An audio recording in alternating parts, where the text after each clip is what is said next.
খাইরিন মা আজ্জালুল ফিতরা। বিষ্ণু বলেছেন এই উম্মত যতদিন আগে আগে ইফতার করবে এই উম্মতের কপাল থেকে কল্যাণ কেউ ছিনিয়ে নিতে পারবে না। চিল্লায় বলেন ঠিক কি না? আজানের জন্য বসে থাকবেন না, সময় দেখবেন। স্থানীয় সময় যখন সূর্যাস্ত হওয়া মাত্রই বিসমিল্লাহ খেজুর খেয়ে ফেলবো, পারবেন তো নাকি দেরি করবেন? 2 নাম্বার, রমাদানের পবিত্রতা বজায় রাখবো। কোনো তর্ক বিতর্ক অশ্লীলতায় আমরা জড়াবো না, ঝগড়া করবো না, সরাসরিও না, ফেসবুকেও না। করবেন কেউ গালি দিলে বলবেন ইন্নী ইমরুউন সাইম, আমি রোজাদার। আল্লাহর হাবিব শিখিয়েছেন কেউ যদি তোমার গালি দেয়, কটু কথা বলে, অশ্লীল কথা বলে, রমজানে তুমিও বলতে পারবে না, তুমি বলতে পারবা ইন্নী ইমরুউন সাইম, আমি রোজাদার।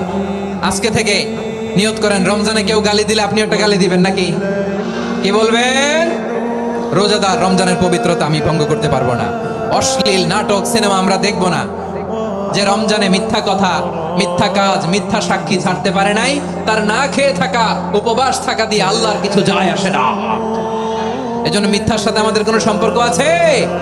মিথ্যা বলবো না। 4 নাম্বার, অপচয় করব না। ইন্নাল মুবাযযিরিনা কানু ইখওয়ানা শায়াতিন ওয়া কানা শাইতানু লিরাব্বিহি কাফুরা। অপচয়কারী শয়তানের ভাই। আচ্ছা, যে শয়তানের ভাই ও নিজেও আরেকটা কি? শয়তান। যে শয়তানের ভাই ও নিজেও আরেকটা কি? অপচয় করবো না। ইফতারি করতে যে আমরা অনেকে অপচয় করি, এগুলো করবেন আপনারা? না, অপচয় করবো না। 5 নাম্বারে রিয়া, লোক দেখানো ইবাদত আমরা করবো না। লোক দেখানোর জন্য নামাজ, রোজা, জিকির, তেলাওয়াত, দান সদকা এগুলো করলে আল্লাহর দরবারে এগুলো কবুল হবে? বিষ্ণু বলেন দাজ্জালের ফিতনার চেয়ে একটা বড় ফিতনার ভয় আমি করি, সেটা কি? আর রিয়া, শো অফ মেন্টালিটি, লোক দেখানো মানসিকতা। এটা থেকে আমরা বিরত থাকবো ইনশাআল্লাহ। 6 নাম্বার, অনেক গুরুত্বপূর্ণ। ব্যবসায়ী ভাইয়েরা, ব্যবসা করেন কারা কারা? হাত তুলে দেখেন তো আমারে। মাশাআল্লাহ, হাত নামান। ব্যবসায়ী ভাইয়েরা, অনেক অসাধু ব্যবসায়ী আছে রমজান আসলে নিত্য প্রয়োজনীয় পণ্যের মূল্য বৃদ্ধি করে দেয়। এরকম আছে না নাই? এগুলো করবেন না। মজুদদারি করবেন না। পণ্যের কৃত্রিম সংকট বাজারে করবেন না। আপনি লাখ টাকা কামায়া ভাবছেন যে রোজাদারদের কষ্ট দিয়ে ধনী হবেন। এমন রোগ আল্লাহ আপনারে দিবে, কোটি টাকা দিয়েও আপনি হাসপাতালের বিল পরিশোধ করার ক্ষমতা আপনার হবে না। খবরদার। শেষ বয়সে দেখবেন কি কষ্ট আপনার হয়। আপনি রোজাদারদের কষ্ট দিয়েছেন, আল্লাহ আপনার সুখে রাখবে? আল্লাহর দোহাই লাগে আমার ব্যবসায়ী বাইরে এটা করবেন না। আরব বিশ্বে আমরা দেখেছি, আরব বিশ্বের ব্যবসায়ীরা সারা বছরে ব্যবসা করে, রমজানে ভর্তুকি দেয়। আর আমার দেশের কিছু অসাধু ব্যবসায়ী রমজানে গলাকাটা ব্যবসা করে আর সারা বছর সইটার উপর দিয়ে চলে। চিল্লায় বলেন ঠিক কিনা? করবেন না, এটা করবেন না। নিত্য প্রয়োজনীয় পণ্যের মূল্য বৃদ্ধি করা হারাম, পণ্যের কৃত্রিম সংকট তৈরি করা হারাম, মজুদদারি করা হারাম, রোজাদারদেরকে কষ্ট দেয়া হারাম, এটা করবেন না।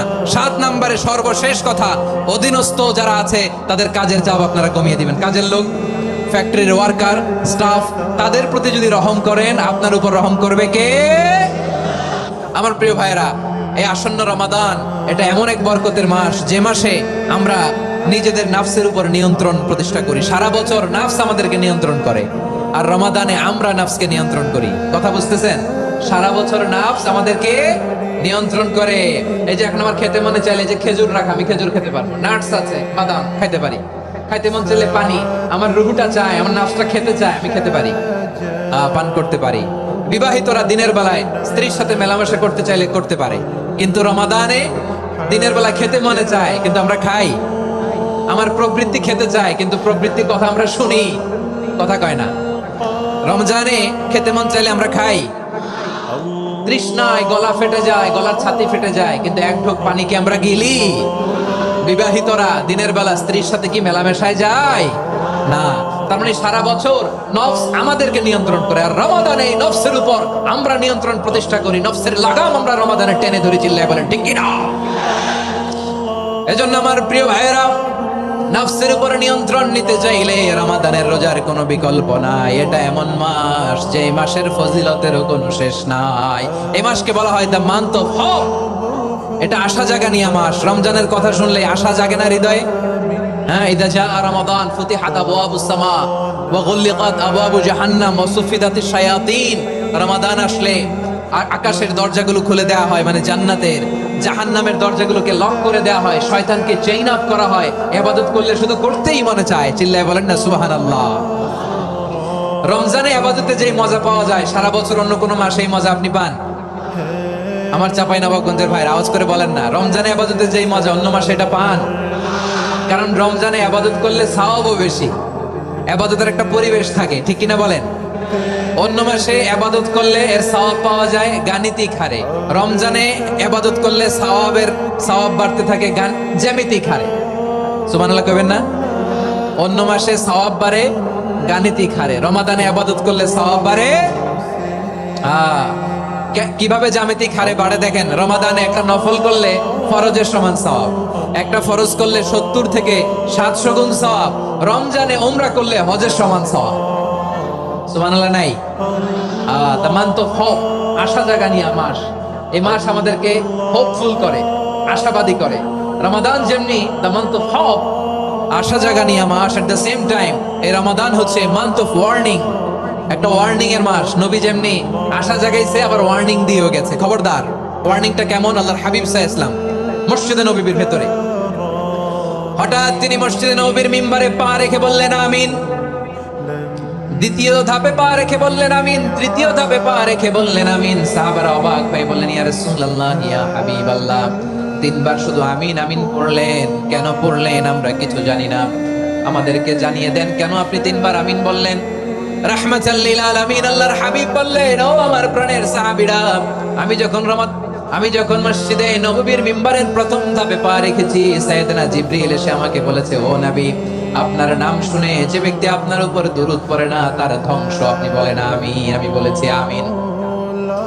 দ্বিতীয় ধাপে পা রাখার পর সাইয়েদনা জিবরিল বললেন, ইয়া রাসূলুল্লাহ, মাতা পিতাকে বার্ধক্য অবস্থায় পেয়ে তাদের সেবা করে, তাদের সাথে সদাচরণ করে যে সন্তান জান্নাত কামাতে পারলো না, তার জন্য ধ্বংস। আপনি বলেন আমিন। আমি বলেছি আমিন।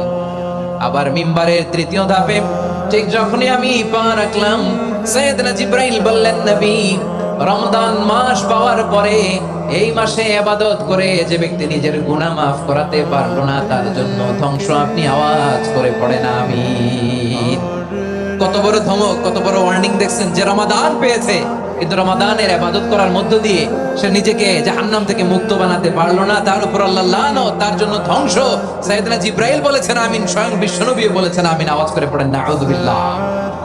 তাহলে রমজান আসবে আর আমরা নিজেদেরকে জাহান্নামীদের লিস্ট থেকে নাম কাটিয়ে জান্নাতীদের লিস্টে উঠাতে পারবো না। এর চেয়ে বড় হতভাগা কি আর কেউ থাকতে পারে? আওয়াজ করে বলেন। তাহলে রমাদানের এই রহমত, বরকত, মাগফিরাত, ফজিলত আমাদের কামাই করার দরকার আছে না নাই?